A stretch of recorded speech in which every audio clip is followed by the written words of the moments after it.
Ladies and gentlemen, this is Reaction. This is more Warhammer, I guess. 10 interesting things in Warhammer 40k lore you probably never heard of. Now, why did I click on this video? Yeah, there was the thumbnail says that there's a little girl who apparently embarrassed Zinch. What? Isn't Zinch supposed to be this kind of a master mental manipulator? The fuck happened there? Yeah, this is going to be an interesting video. Yeah, I love Warhammer. I think Zinch is the one chaos god that is like, I rarely ever hear of it or see any video pop up of. I don't know why. Is he the like one of the least talked about chaos god or something? Because there's always something about Khan. He's just like simplistic, kill, die, whatever. There's like Nurgle thing, people respect him, but there's like a disease and yeah, and Slaanesh for being Slaanesh things, right? All the Pornhub enthusiasts really love anything about Slaanesh. But yeah, anything about Zinch is like I never hear of it. So this is going to be very interesting for that fact. Yeah, although doing Warhammer 40k, as you already know, if you haven't watched Warhammer video, I've done quite a few Warhammer video. Yeah, nowadays I usually react to something like Major Kill because it's like usually 10 minute or something like video. Every other like lutein and things like that, like these are good videos, but they're like usually like hour plus long. It's really hard to do it. I try to do this in parts, but I guess, you know, if I do first part, people won't find the second part, then people will comment me as the second part, but I already did it. And it's just like, if I can't do it in one sitting, it's like really hard. So yeah, I don't think there's any other channel I come across that's like small, like how Major Kill does. But yeah, there's always one. If you know any other good channel that's like small like this, like anything like up to 30 minutes, definitely comment down because I really like anything Warhammer, right? Learning the lore is great. I like how it's evolving, right? With the latest edition, with the wolf and everything, it's gonna be great. Lion. Why do I say wolf? Lion. Right, let's watch it. G'day guys and gal, the Warhammer setting is old, like really old. Decades of storytelling, dozens of books, and a lot of fluff that has been lost to the ages. For a lot of things that's a positive. Early Warhammer lore was weird and kinda shit. Horus was just a cranky dude instead of a Primarch. The Custodians walked around naked for a while, and Timmy wasn't beaten to near death on the daily. However, for some lost lore, it was a massive shame. High quality content that just no one seems to know about. Some of this relatively unknown lore isn't even that old, but for whatever reason just isn't commonly known, despite how awesome it is. Well, wasn't commonly known until today. The lore you will see in this video will give you a new appreciation. Yeah, one question I have, like, first of all, obviously I'm a big Bethesda Game Studio fan, Elder Scrolls and everything. Elder Scrolls lore I really love about, right? I've known that for more than 10, 15 years or something, right? Or 20 years or something, right? And I know in Elder Scrolls, like, any older lore might not necessarily be true today, because Bethesda could just retcon it, whatever, who the fuck knows, right? They could just change it, like, oh, that was never a case. I'm pretty sure even Todd Howard come out and said, like, let's chill with the lore, right? We'll see how it goes, like something like that. So how many GW's lore they're gonna keep it, right? Or just throw it out? Like, is that really old lore? Are they gonna acknowledge that?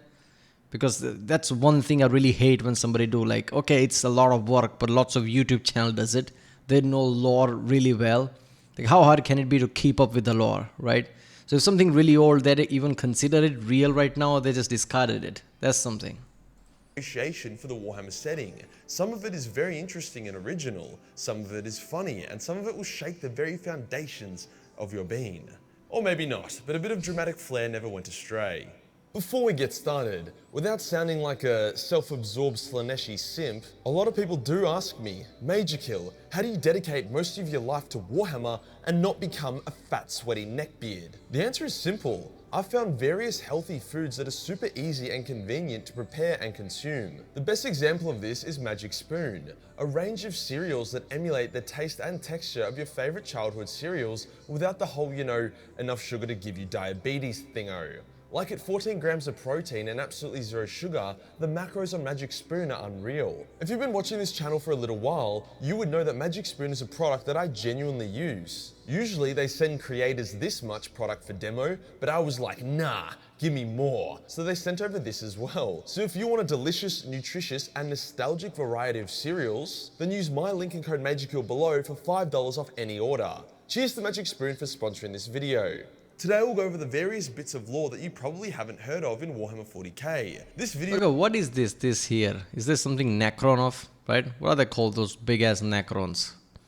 I forgot he talked about them.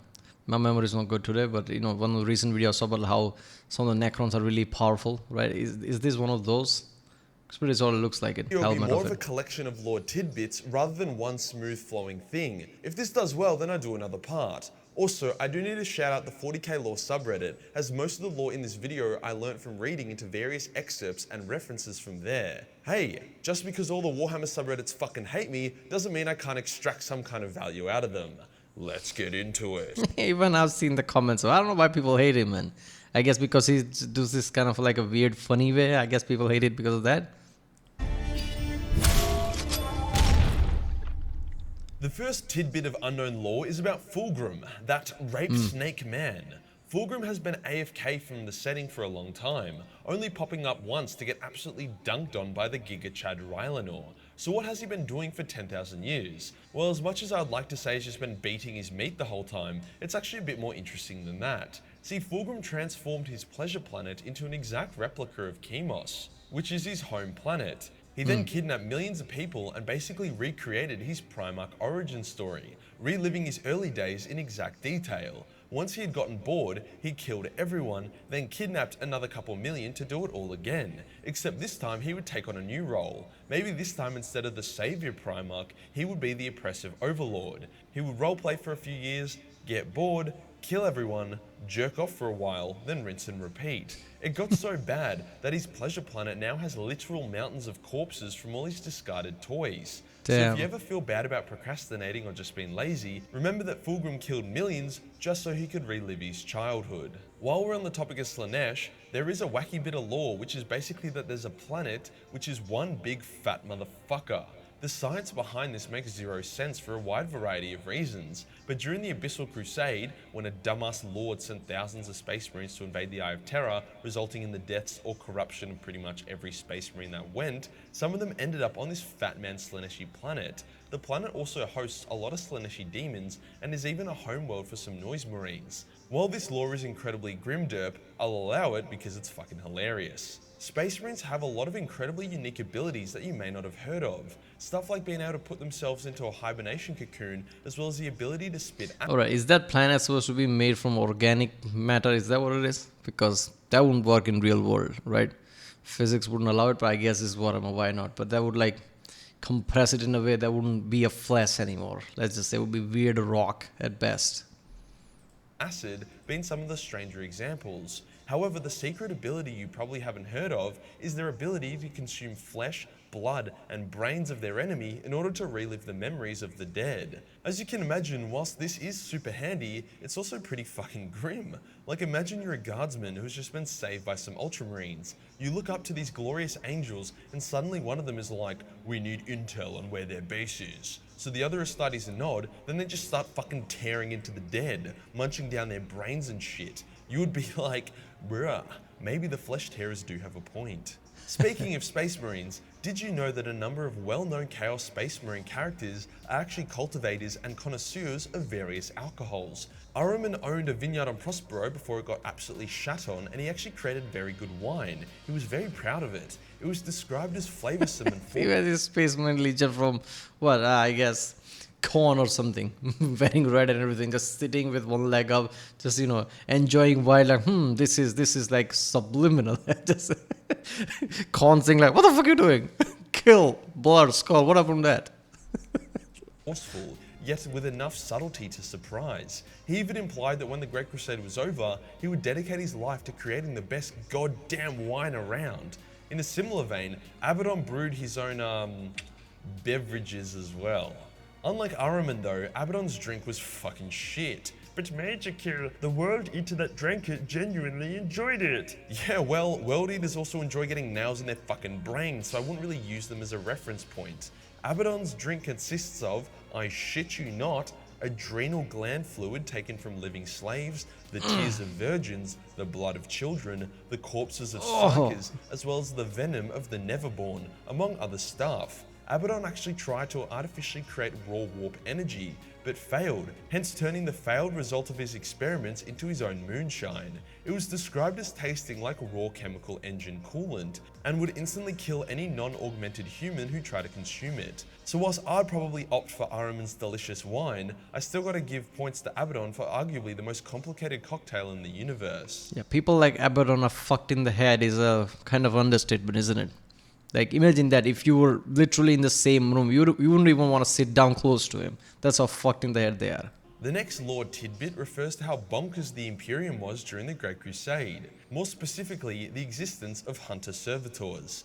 In order to help protect Terra and the Sol system, there existed large unique warships that were basically gigantic servitors. The ship's crews were servitors, the captain was a servitor, and the warship itself was a big-ass hunter servitor. That's weird. Basically the Imperium's version of having a drone, these ships could stay out in the void almost permanently, always looking for threats. They were also pretty off the books, so encountering one would always been of an unpleasant surprise. It does seem like a lot of them, if not all of them, were destroyed during the Horus Heresy, so it explains why you don't really see them referenced much, but still very interesting nonetheless. This next interesting part of the lore is more of an Easter egg than anything else, but that's totally fine.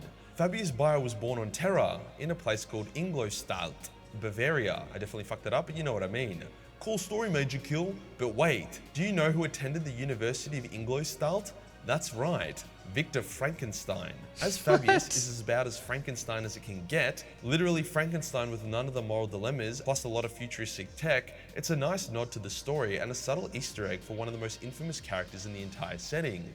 Not a life-changing bit of lore, but it might give you some more appreciation for the old mate. Something, however, that actually is quite game-changing. I think the problem with any kind of a real life, Easter egg is that if you are to believe this is the same world as we live in, like there's a 38 or something millennia difference, isn't it? Or 28, depending on which timeline you're talking about. So Victor Frankenstein being when is that lore from? 30 millennia or 40 millennia? What is it? So it would be like, okay, so which means that Victor Frankenstein in this world, I guess, it lives in different time or something. I don't know. If they're talked about like, okay, this was like in, second millennia or something like that, then it was like, okay, that makes sense. But I don't know. I don't even know if they consider this same timeline or universe as us, I guess. Is this supposed to be like, we are at, I guess 21st century right now. So from there to all the way to 40 millennia, this is all going to happen. Is that what the story is? Or is it supposed to be in completely different timeline? Who knows? Changing is the existence of an ancient and wildly overpowered language called Annuncia. This forbidden and forgotten language is so powerful that when you speak it, it can crack your teeth, split your lips, and can even shatter your own jaw. So why the fuck would you speak it? Well, whatever happens to you, whoever you speak it to ends up significantly worse. By speaking Annuncia, you can rupture someone's internal organs, bind demons to your will without any form of ritual, and you can even turn yourself into a god if you know enough words. One guy was able to completely regenerate his body from a burnt husk back to peak health with only one sentence.